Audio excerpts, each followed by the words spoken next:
Good day, thinkers, thought leaders, progressors, and dreamers. I am Craig, the writer Stewart, and this is So Much to Say. This is actually our fourth season, and so we hope that you missed us. We hope that you missed the shows, but this gave us an opportunity to kind of reflect, refresh, and come up with some new show ideas. And of course, I'm on a book tour, the So Much to Say book tour.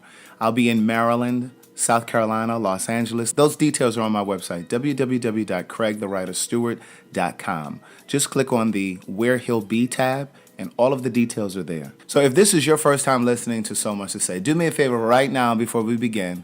Go ahead and hit the subscribe or follow button. No matter where you are, we're available for free in Apple Podcasts, SoundCloud, Spotify, Google Play, Stitcher, TuneIn, YouTube, wherever you can listen to a podcast, we are there. Or you can listen directly from our website. There's a podcast tab at the top. Click that and then just go ahead and enjoy. So this is our first show back. I just wanted to kind of frame the show for you. We're going to do it a little differently this season. We are speaking with hairstylist, hair magician even, Michael Wray. And his specialty is man weaves. So in this show, we're going to talk about his clientele, how he got started, and the customer that he services. Listen and enjoy. This is very personal work for me.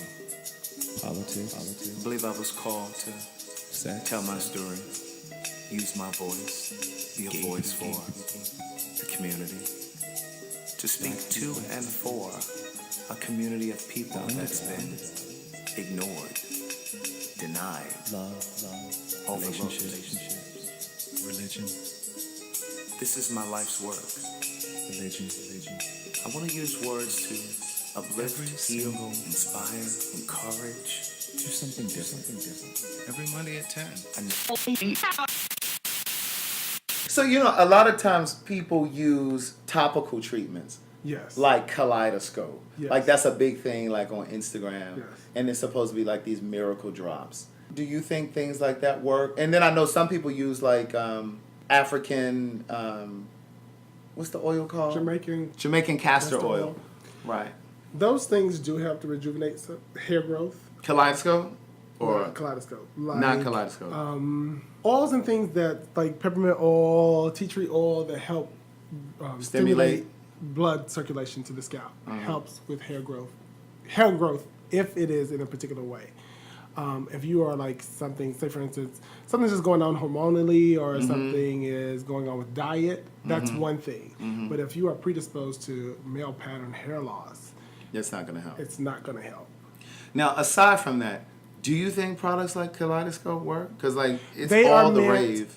They are meant in a certain capacity. They are meant to fill in. They are not meant to create. So it can fill in Kaleidoscope? It can fill in. Like a lot of times, even when it comes to, like I said, working in different capacities, like if there is a wig or a unit or even sometimes with tracks, and someone who has a full head of hair, if you want the hair to look thicker or fuller, you use that. But it's not meant for somebody who's bald to go and create a whole head of hair. It's just gonna look. It's gonna look unnatural. It's not gonna look natural at all. Not far. That's where you get all those memes of people who have the Beijing and it's just like shiny and it's just it's unnatural. It's not a good look.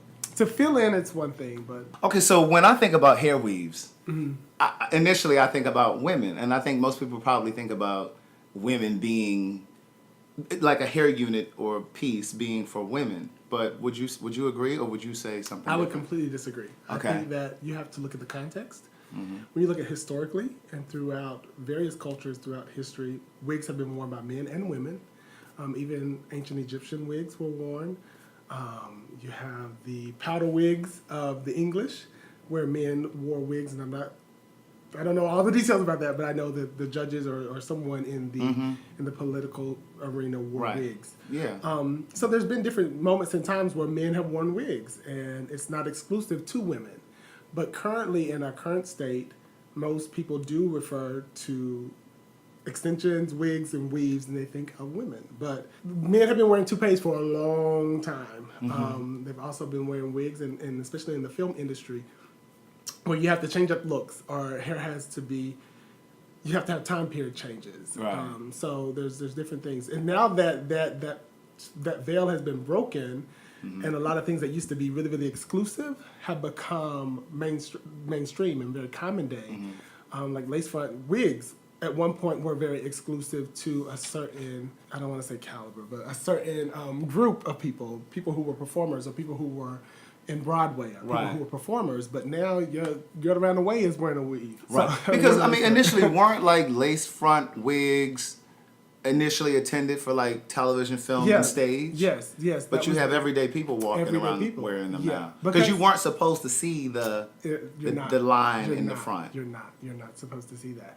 And it just, you're not supposed to see it, and that's where the expertise comes in. Okay. When you're dealing with an expertise of something where people are really, really trained to, and they know a lot about the lace, they know about different lace, they know about wefting, they know about ventilation, which is actually where you put the hairs in the lace. Okay. When you get that involved, there's another skill set. But when you have someone who waters it down and, you know, makes it a little bit more accessible, some of that skill is lost. So are you self-taught? Or did a you lot go to... of things I'm self-taught. I've been a cosmetologist. I've been a licensed cosmetologist since 2005. And I'm licensed in both North Carolina and Georgia. But professionally, I have that background. But I've been doing hair since middle school. And you're how old now? I am... Well, they can't see you. I'm 35. Okay. I'm 35 now. I'll be 36 actually at the end of the year. But I've been doing hair for a long while. So a lot of things were self-taught. My grandmothers were hairstylists. My maternal grandmother in particular was a hairstylist. So just growing up with that tutelage of just being around hair all the time I just picked up on things. So are most of your clients that you do weaves on, are they mostly men or are they women? They have transitioned to being a predominantly male clientele. And that's just part of my transition to Atlanta anyway. Okay. Because when I was in North Carolina, like I said, I've been doing hair since middle school. Right. I literally had a clientele since middle school. So a lot of them were family and friends, so it was more balanced. But being here in Atlanta, a lot of my friends and a lot of my associates are more so male. So because that's been the pool of my clientele. So would you say that the predominant client is gay males or just gay and straight males? Gay and straight males. Okay. Yeah, gay and straight males. It's not just that it's not, and that's the thing. Like it's a hairstyle. It's a hair option. Right. So it has nothing to do with sexual identity. It has nothing Right. to do with sexual orientation. I think that sometimes those things give people privy to try things. Right. They don't feel a lot of the Limitations. and they don't feel Restrictions. the restrictions and the judgment about certain things. Because I've often said that when it comes to black men, straight and gay, we're expected to be linear. Yes. We're not expected to experiment with our hair, experiment with fashion, you know, whatever color, Right, whatever. right. Be interested in the arts, and because if you are, then there's this automatic assumption that, oh well, perhaps he's gay, or maybe Right. he's sexually fluid, or whatever. Right. So if you had to say between gay male clients and heterosexual male clients, which is your predominant customer? Once again, like I said, because a lot of my friends Yeah. happen to be gay. Okay. A lot of my friends happen to be same gender loving. Okay. A lot of them are. Right. I won't say that. Actually, I have, like I said, I have quite a few that are. But I'm I just have a few curious. that No, are- I'm not trying to make a point about gay men that Yeah. do it. I'm really trying to make a point about heterosexual men that do Yes, it. yes. Because because just like there's this, there really isn't this openness about heterosexual men that have plastic surgery. Right. And Then they that's actually, a whole- yeah. Yeah, and they do. Yes, So I'm just yes. trying to drive the point home that this isn't. Right, and it's more so probably reflective of me, of Uh-huh. myself. I'm sure if you went to that space, which is interesting because this is why I've kind of been late getting into barbering. Period. Okay.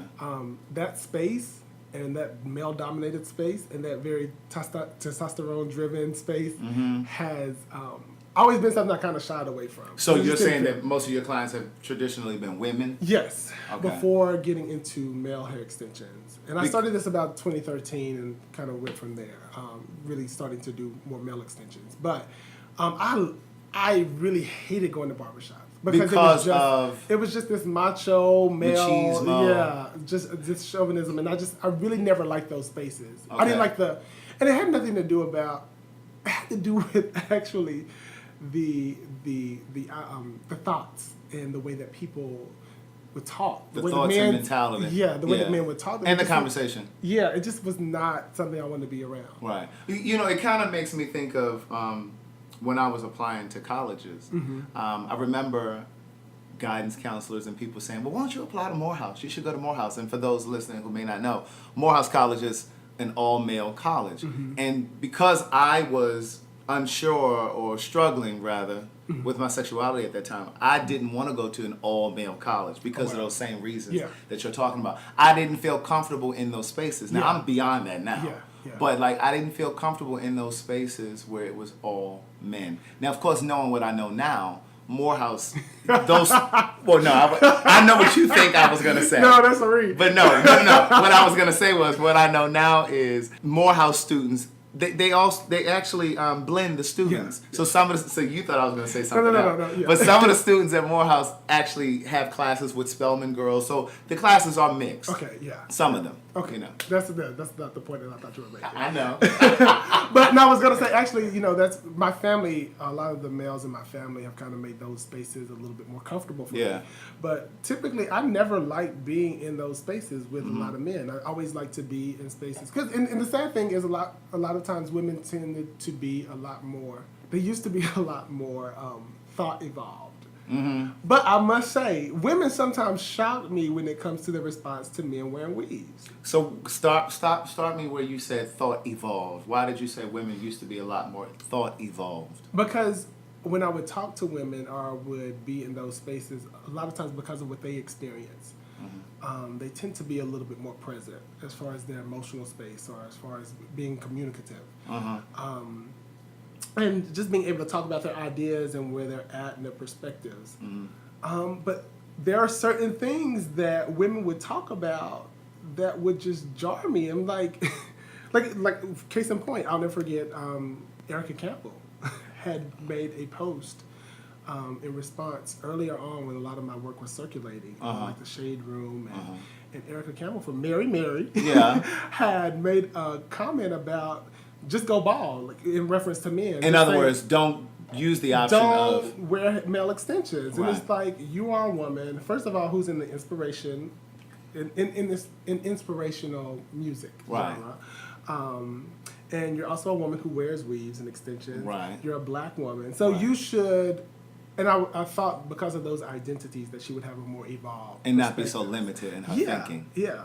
But we've since seen similar conversations or responses from her sister Tina, so we probably shouldn't expect them to be evolved. Yeah, but I mean, I think that that's part of the issue that I have when it comes to us, especially as a community of Black ancestry or African American ancestry. Diaspora, right? Yeah, African ancestry. I'm really like, I'll go on the whole tangent about that, but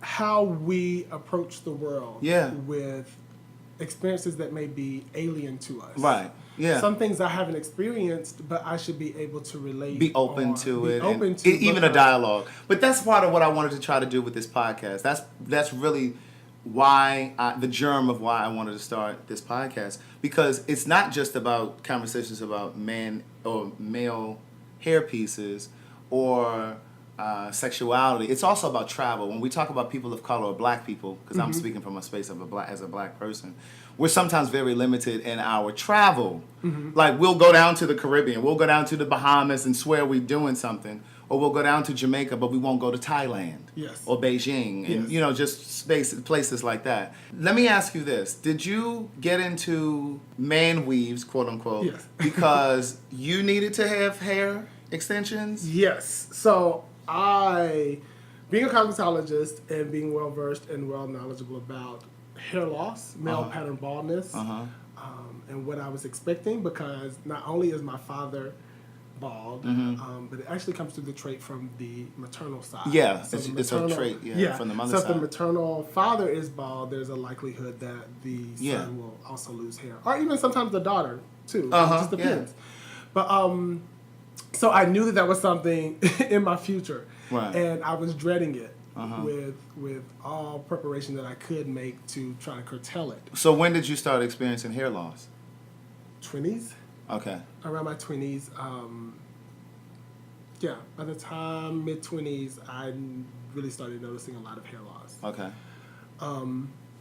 And so it got to a point where it was just like, I got to do something about this. Mm-hmm. I have to, because I loved hair and I loved hair as an expression. And and it really started, what happened for me was I was taking some postbaccalaureate classes at Georgia State. Mm-hmm. And of course, at this point in my life, I was a little bit older. So, because this is like 2013, 2014, and I was amidst so many younger guys who had full heads of hair. Yeah, I yeah. saw so many different hair expressions, and here I am. I was limited to what I could do with my hair because it only grew like in the top. I was starting to experience male pattern baldness. So in the top, In the it was crown. thin, in the crown, in the frontal area. But you know what I've noticed? A lot of men, and I almost wanted to say a lot of black men, but a lot of men experience hair thinness around the sides. Because I've had a cowlick since I was a kid, Yeah. and as I've gotten older, it's gotten thinner. Yes. But you know, that's a whole nother conversation about just what's in the foods and how Yeah. our diet is Yeah. and what our environment is. Because I don't think my grandfather and my father experienced hair loss as early as I did. Okay. And I have a cousin who lost hair even earlier than I did. I have some family members that lost hair earlier. I think part of the reason for me too was like in my 20s I had braids, and and that was before people, like now I see young guys getting braids, but they'll This whole bang situation. they'll do this little bang This little kind line of up. correct. They'll line the front Yeah. and they'll start the braids like a quarter of an inch back. You know what I mean? Yeah. Yeah. But some of that, it depends. It really just depends on what you're predisposed to genetically. True, exactly. Because there are people who do the most to their hair as far as texturizing, Yes. as far as color. Yes. So that's the whole chemical piece, and then you also have the tension piece of braids Right. and locks. And then like you said, And diet. they're fine. Yeah. And they don't have any issues with their hair loss, but those who are genetically predisposed to it are more sensitive to those things. Okay. So it expedites Right. the whole process. Right. So, So you're in your 20s and you're starting to experience this loss. I'm in the 20s. I've started to experience that loss.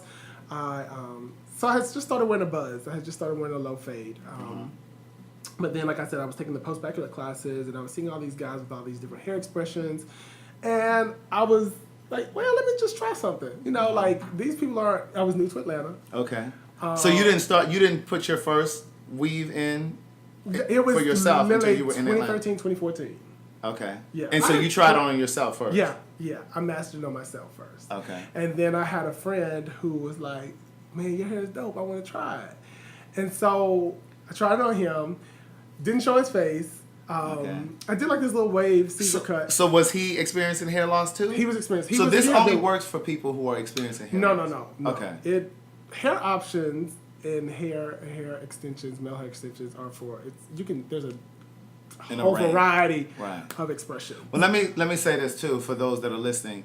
When we say extensions, it's not necessarily down the back. No. It can look like a regular fade. Yeah, it can look like a fade. Or I have clients that have longer hair Uh-huh. that want to maybe go back to a shorter cut. Right. So it gives a lot of versatility. Right, It's okay. really just a hair option. It's Okay. just what you want to, how you want to wear your Right. hair. So It's no different than a woman who has long hair going for a bob or going Right. for a short cut. And Right. she conceals her hair up Right. under it. So, Right. So you tried on yourself first. Tried on myself first, mastered it on myself.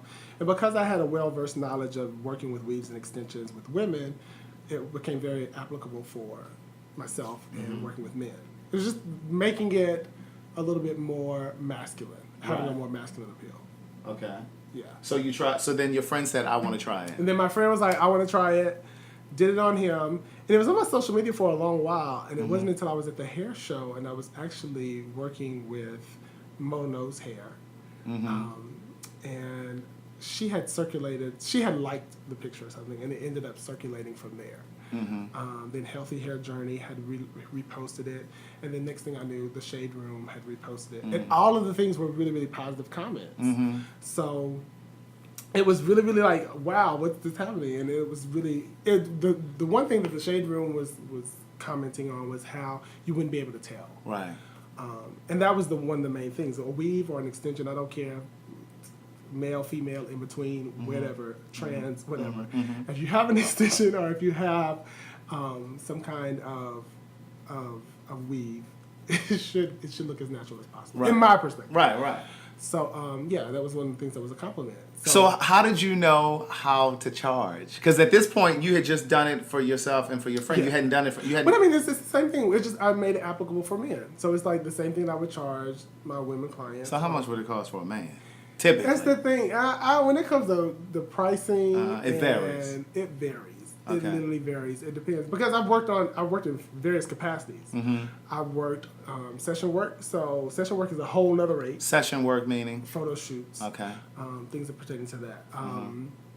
I've worked on set. That's a whole nother pay rate. That's Right. another pay scale. I work with a company. I'm education lead for L'Oreal's multicultural beauty division. So that's a whole nother pay grade. So Okay. when it comes Okay. to charging clients and working with them individually, it depends. I'm not one of those people that say you have to charge this and you have to charge that because you know, as a stylist, Right. you know where you are, and even also as a consumer, you know how much you want to pay for something, right. Yeah. Once it started to kind of spread on social media, I guess, did your clientele increase? That was the thing, because it gets kind of messy right there. Uh-huh. And it's, I've never really fully disclosed the backstory behind. So we're gonna everything get a that- first here. Yes. Okay. The backstory is. As I slide the microphone closer. The backstory is I was working with Rico Chappelle. Okay. The designer. The designer. He had saw my work, and he also saw the social media following and the buzz that I was getting and the generating from that. So we had started working together, but at the time, people were hitting me up literally worldwide. I was getting emails, I was getting DMs from people in London, like Africa, like all over the place. So I was getting hit up like literally worldwide. And I'm just a little country boy from North Carolina. And even though I had my career in a certain space, I had not had it in that space and in that particular way. And I didn't know exactly how I wanted to work in that space. Right. And I knew that I wanted to be very sensitive to identity. That was one of the things that I wanted to, because I didn't want it to seem queeny. And I didn't want it. Yes. Right. And I use that word. I'm taking ownership of that word because I'm a part of the community. I and know I what can you say mean. that. I know exactly. Yeah, But for those of you that may have tissue paper feelings. yeah, and those that may not be in the community, you Right. can't use that. You can't use that word. Yeah, I tell them all the time. Yeah. So I didn't want it to come across in a way that men who may not be same gender loving would have a reproach to it. Right. So right. I was thinking about all these things, whereas Rico was not. So what happened was, because I wasn't skilled in barbering, I would do his application of his extensions, and then he would go and get his hair barbered. Okay. And they were questioning about my technique. And so at that point, I was like, we need to kind of do some kind of non-disclosure. So is this something that you probably need to trademark? When it comes to trademarking and what's the other thing? It's not trademark, but gosh, I can't think of it. But you can't trademark a technique. Okay. It's almost like a recipe book. Like you can't. It would have to be something proprietary. Yeah. You can't do it. No, the word is just escaping me. I can't think of it. But anyway, it's not trademark, but it's yeah. But yeah, so copywriting and all that stuff. Yeah.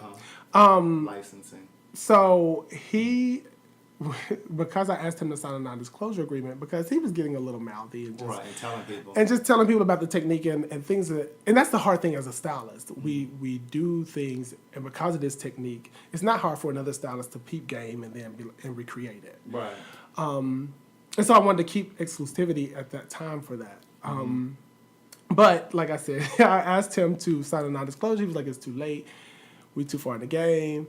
And we decided to part ways. And so then he released his whole video, which really became very viral. What video was that? It's when he literally pulls the toupee off Oh, to show. to show the whole application technique. Now, mind you, this is a designer. And A clothing designer. And you're in this other space. And you're in another space. And one of the things, secrets. disclosing secrets, as well as just making a mockery of what I thought should be very sensitive, because I wanted it to be something that did not repel men who may be sensitive because of who's presenting it. Right. And I always wanted to present things in a way that is very welcoming to people, that in a way that, be like, oh, okay, I'll try that. Not in a way like, hell no, I'm not about to try that with you, quit it out like that. and doing all this other stuff, or I know how, because then it makes it seem like it's for a certain space or for a certain group. It's just for gay men, or men who want to be women. Right, or men who want to be like fabulous and over the top, right. doing too much. Yeah, so that's the backstory. So even from there, he began to get a lot of circulation related to male extensions. And in the video, if you'll notice, like, because truth be told, like, I have, like, if you look on my feed years back when I first started doing it, he's earlier in those pictures. Yeah. But then he does his video sometime after that. He doesn't name me because of the whole way we fell out. Which was neither here nor there. But there's a lot, the thing, to bring a happy ending to the story, I'm glad that it's made this topic something that has become a lot more mainstream. There are a lot of men who are considering it and a lot of men who are doing it. Barbering services have literally become so much further extended because now not only are you doing a every 2 weeks shape up and a cut, but now and some of them even barely wanted to do color, but now they're full out doing extensions. Yeah. So it's made something. I feel like I was a part of something, and not of a culture shift. Of an evolution of a culture shift.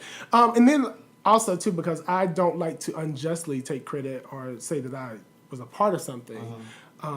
I was a part of something being presented in a certain space, and then from somewhere someone else took it on. And that's the one thing I can say in a very positive gesture is that he did make it available in a broader audience.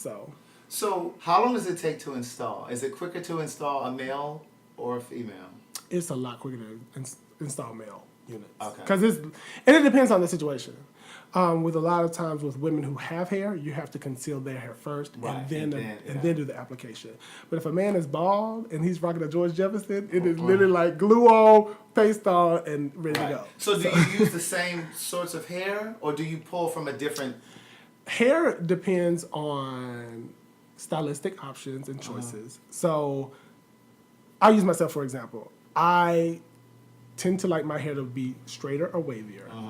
So, and my hair, I mean, I can have a tight coil to my hair as well. But so the hair that I choose to wear usually is along those lines. But if I wanted to wear something a little bit with a tighter coil, I can do that as well. So it just depends on how the male wants to wear, the male or whoever wants to wear the hair. So like with women, it's either because I don't know a lot about hair. Okay, yeah. So like with women, is it like a lace front, tracks? No, and see, it's not like it's a separate. It's not gender specific. Yeah, it's not. So you're pulling from the same batch of hairs. Yeah, it's hair is hair. Okay. Hair is hair. And even when it comes to that, I'm glad we're having this point too, because one of the things I learned over my career, and it's especially very early in my education as a hairstylist in cosmetology, is that you address hair. You don't address gender, ethnicity, culture, identity. Yeah. Those things don't matter. Like, is your hair straight? Like, and I'm grateful that now we have this whole, now it's, for most people who are in layman terms, like this 4C, 4B, all this other stuff, 3B, curls and all this stuff. Okay. It goes from a 1 to a 4, and then you have all these curl. So that's a whole nother conversation that stylists have. But I appreciate that perspective because it relates to hair and hair only. Because being a person of color, we come in all different hair types. Literally, my grandfather had hair where literally you can lick it, lick your head and lay it down. Now, my mom, she has a whole other texture of hair. She did not get her father's hair. But so we come in a wide array of hues and colors and textures and hair types. So I always speak to hair. And what so have you now perfected your barbering skills, or do you still just install and have them go and get their barber? Now, truth be told, I'm at a point in my career where I'm just desiring more. Hair has been fun, but I feel like it's a vehicle. It has been a vehicle to something greater for me. Currently, and actually this whole thing with male hair extensions helped me to realize that. One of my passions now are cultural identity and spirituality. So I still do hair. I still practice hair.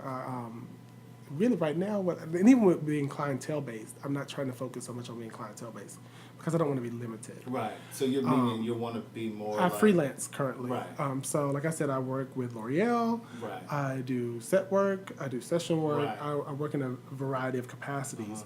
As opposed to just doing. As opposed to just doing clientele, and that's what I strictly want to do. Right. Even I haven't gone back into the salon. I've just been freelancing. And when I've previously always worked in the salon. So you were working in a salon. Did you ever have your own salon? I've had my own salon. I've done the whole gamut. Okay.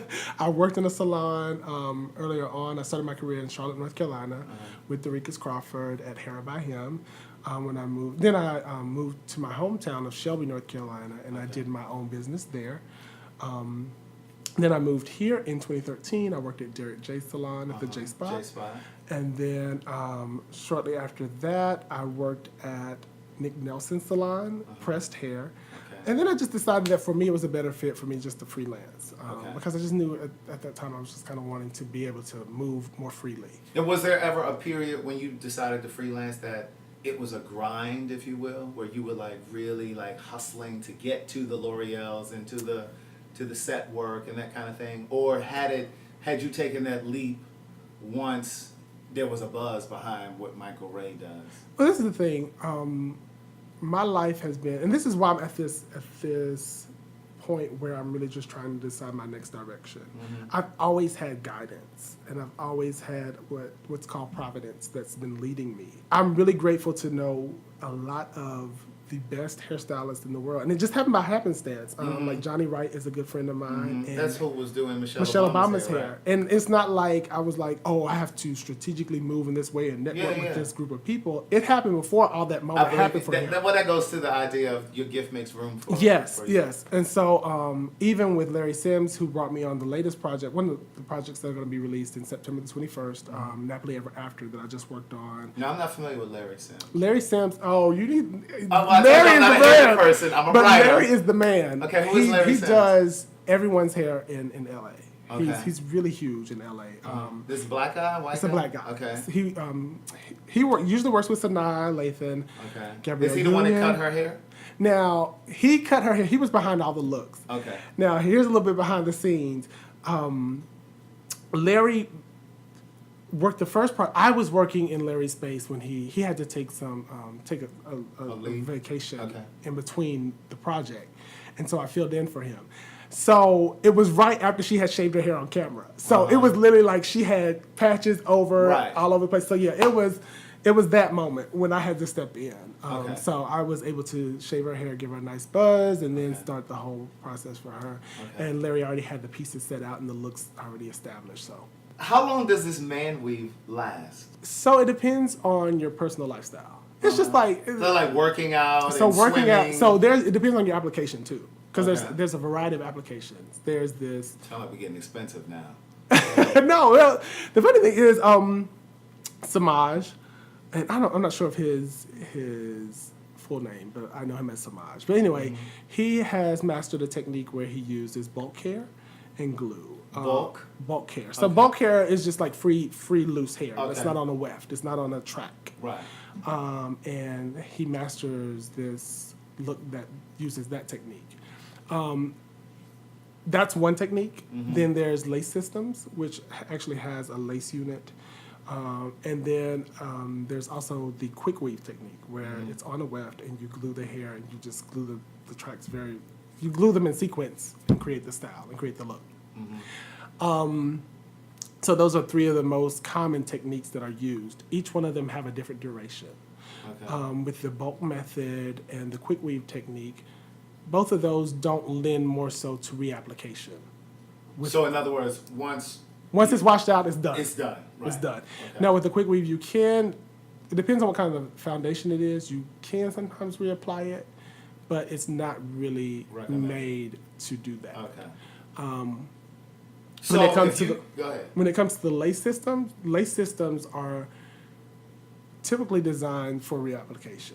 Okay. So lace systems, you take them off, you apply them, you take them off, you clean the glue off, you clean the lace, and then you reapply them. So what's the duration for each of them, typically? So the glue and the bonds usually are going to last anywhere from 3 to 5 weeks, and that's just standard. The glue there's two different types of glue. You have a water-based glue, which comes out more like, and for layman's term, it comes out almost like Elmer's glue. It's a white paste glue that comes out, and then you have an acrylic glue, It's clear. which it's clear, and it's it's a little bit more tacky in touch from the time it comes out. Those are the typical glues that are used. The acrylic glue tends to last a little bit longer, but it's a little bit messier. Okay. So usually most professionals prefer that, but most people who, when it comes to easier application, prefer water-based glue. But those last anywhere from 3 to 5 weeks. A little bit longer depending on if your scalp perspires or if you have, with perspiration comes also your oil glands. So that's going to interfere with the bonds of the glue. And so it's going to make it loose. So like working out and things like that? Working out. Now some people it depends. Some people don't sweat in certain spaces. Right. Some people don't sweat from their heads even when they're working out. Right. Like I'm someone who sweats profusely. So I sweat from my scalp. So it's drenched. I'm So drenched how from head to toe. often would you have to replace your... Now, I'm a whole nother case because I'm just like always doing the most. I literally apply my hair like anywhere from 1.5 weeks to every week. Just because I'm just, every time I get in the shower, I wash my hair, like I at least wet my hair. Right. I co-wash my hair a lot of times where it's just running conditioner through my Co-wash, hair. yeah. But every time I get in the shower, my hair is going to get wet. Usually, typically, every time I get in the shower, I wet my Now, hair. how long does it take you to apply your own? Oh, 15 minutes, 15, 20 minutes. It's like, So you just have like hair at your house and you just apply? literally, if I took the unit I have off now, this is usually how my routine goes. Depends on if I have to shave my head. To shave it bald? Yeah, just to clean up what's up under here, like if it's outgrown. But I'll remove the hair. I'll put it in the solution that I let it soak in. I'll go take my shower. I'll wash my hair while I'm in the shower. I'll come back. I'll finish cleaning the unit, and within 15 minutes of applying the unit, it's on. So the one that you have, the one that you wear, you can reapply it? Yes. It's a lace unit. So what if you were to take it off, what does it look like? Does it look like George a toupee? Jefferson. No, I don't mean your head. I mean the unit. The unit looks like how it looks on my head. It just be laying on the table. Okay, so it's like that. It's like a circular, basically. Yeah, it's from my corner to my right and left, and then it goes about to almost where this little hump is in the back, which is the occipital bone.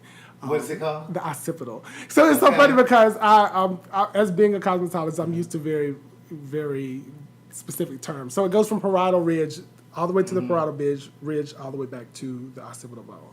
Okay. And it just depends on what look I'm going for. Because sometimes I've worn full units too. So which What's a full unit? A full unit is not a toupee. A toupee. So this is the whole thing. There's a lot of conversation, a lot of terms that are just used. Now, man weaves, all the other stuff is just something that's usually commonly referred to male extensions, period. Men who are getting extensions, man weaves. And it kind of has, a connotation to it, but who cares? But toupees typically are units that are usually from anywhere from 9x7 to 8x10, and they cover that area in the top. Okay. When it comes to, and toupees can also be track or lace units. Full units are units that are basically a wig. And so when it goes into wigs can be lace front wigs, or they can be full lace wigs. And full lace wigs means that there's lace all the way through, and it's like scalp all the way through. So you have free parting. You can part it anywhere. With wefted hair, you can't part where there's a track. So what's the difference between a wig and a toupee? The size? Size, measurements. Okay, So a wig, I mean, like all these things are kind of interchangeable because I might say I'm about to wash my wig or something like that. It's just jokingly. Right. But wigs, like I said, wigs usually cover the full head. Yeah. They literally are meant to have the whole appearance of a full head of hair. Right. A toupee covers usually 8x7, anywhere from 9x6. 8x10 or 9x7. Okay. Are usually the measurements for wigs. For toupees. Personally, when you started wearing them, did your family or anybody, your friends say, what is this? Now, this is the thing, because it's been very interesting being in Atlanta. I have not dated for 5 years since I've been here, and it's always a very sensitive issue when it comes to dating. That was my next question. Yeah, you messy. Now my family, they're used to me. Like, as long as it's not anything over the top, and I usually never go home with anything over the top. Over the top meaning like something with length. They're okay with a fade. Like fades, like I've usually, no, the only time I've worn this is the thing, usually I'll do things for pictures. Okay. And then I go back to my regular everyday. Because that's just my preference. Right. Like certain So things I just you just don't. may do pictures and post on your Instagram or social media Yeah. just for the purpose of just for like showing this your is the skill photo shoot and yeah. this is what I want to look like. So I have a couple pictures where I have a full unit and it's like Black Jesus and there's Right. hair everywhere. And then I went on vacation and I was doing a hair show and so I wore a full unit then too. But Let me follow you on Instagram. Go ahead. so when it comes to going home, most of the time I usually just either wear a Caesar or I'll wear like the Jadena style of classic. It's never too long. I'll do a bro knot or something. It never gets really, really crazy. But I have moments where I get this inspiration to do things and it usually never makes it to the light of day. Right. Okay. Because it's just like, that's a little bit too far for me. And back to the whole dating thing, 'Cause I was when it coming comes back to that. when it comes to dating and having conversations about certain things, because I am an artist, I understand how temporary things are, and I understand it's just an aesthetic for me. Okay. So it's not who I am. It's not like, once again, queening out. Like it's not like, you know, it's not this whole You think there's identity. Yeah, you think there's an behind it. association because you I do. wear an installation that somehow you're flamboyant or over the top. Right. Because a lot of men want this whole, like, it's this whole DL thing. They Right. want this whole DL presentation or this very uber masculine presentation. And I maneuver through a lot of circles. So I maneuver through circles where, and not that the circles I maneuver through, I have to be flamboyant, Right. but there are certain circles where where I code switch. So Right, if and I'm you talking, don't feel, well, it's just like with black people, you know, Right, black we people code get switch. around certain white when you folks. in the hood, you're not going to talk a certain way. When you're in corporate, you're going to talk a certain way. And it's the same thing for me when I'm in a certain field or when there's a certain expectation of a stylist. I'm not going to come in a regular corporate button up if I'm supposed to be stylish Right. or if I'm supposed to be trend setting. I'm probably going to have my chest out. I'm probably going to show a little body. I'm going to probably be a little fashion forward. And a lot of times people can't grasp the whole of who I am. Right. So it makes it really, really difficult when it comes to dating. And then, not to add, like, you got a hairpiece, so.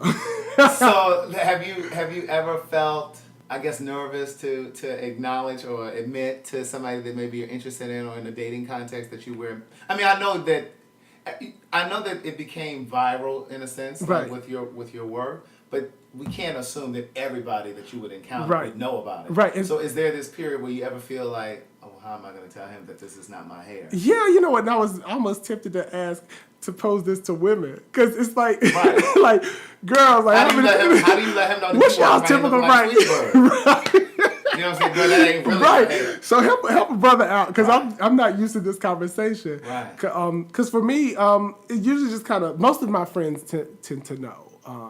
And it's something that's okay. But like I said, I haven't dated. And I don't know if that's part of the issue. I don't know. That's a Do whole you lot of whole think that conversation you about would be that. nervous? Like if you met somebody, do you think that you would feel the need to not let him see you without? Oh, no. That's one thing. You either going to see me with hair or without hair. Now, I don't do that. You will never, unless if I'm getting paid a pretty penny for you to see an application without my hair, you're either going to see me with hair or without hair. You're not going to see in between. You're not going to see George Jefferson. So if we were together, I would never wake up and see your... No, you're not going to see my hairpiece laying on this. Why would you wouldn't feel like you could be completely open with me like that?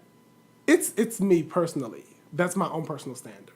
So again, my question is, so you don't think you'd be comfortable It's not with about me seeing you being like that? comfortable about... I don't want to look at myself that way.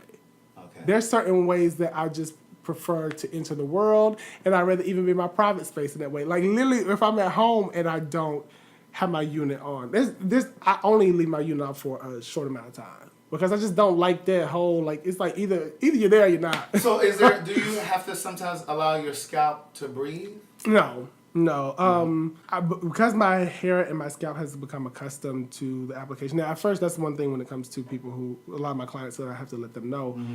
first applications, a couple of times, it's probably going to be a lot of irritation because your scalp and your hair's not used to it. But after, like, it's no problem for me. So irritation meaning it might itch or it may There may break be- out or bumps or something? Breakout, ingrown hairs, depends on your hair texture, because it's being shaved, and then also you're applying glue to it, so there's... So how do you remedy that Your as a client? Like your scalp gets used to it. Literally, your scalp gets adjusted to it. So do you need to wash it or just kind of just let it? You just kind of get adjusted to it because with shampooing the hair and with doing, you don't want to use a lot of oils. You don't want to use a lot of things that would interfere with the bonds The bond, yeah. of the glue. So shampooing it does that. So that's why mine don't last as long because, like I said, I'm in the shower.